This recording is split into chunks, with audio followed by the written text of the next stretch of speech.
దేవుని నిమిత్తం అలాంటి పరిస్థితి వస్తే ఆనందించమని బైబిల్లో ఉంది సార్. తర్వాత అపోస్తులు ఆనందించారండి. తర్వాత మిషనరీస్ కూడా అలాగ అయిపోయినప్పుడు ఆనందించారు తప్ప పోరాటాలు చేయలేదండి. అలాంటి మరణం అనేది ధన్యత అండి.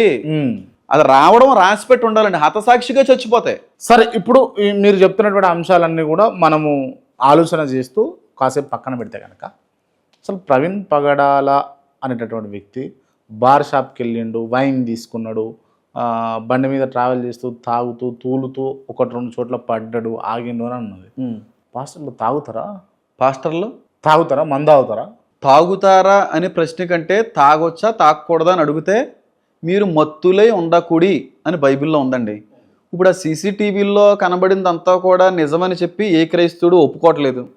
అవి కూడా ఫేక్ అని అంటున్నారు. ఇప్పుడు ఒక వ్యక్తి యొక్క నిజస్వరూపము, ఆ వ్యక్తి యొక్క క్యారెక్టరు దేవుడికి, ఆ వ్యక్తికి, కట్టుకున్నటువంటి భార్యకి తప్ప ఎవరికి తెలియదండి.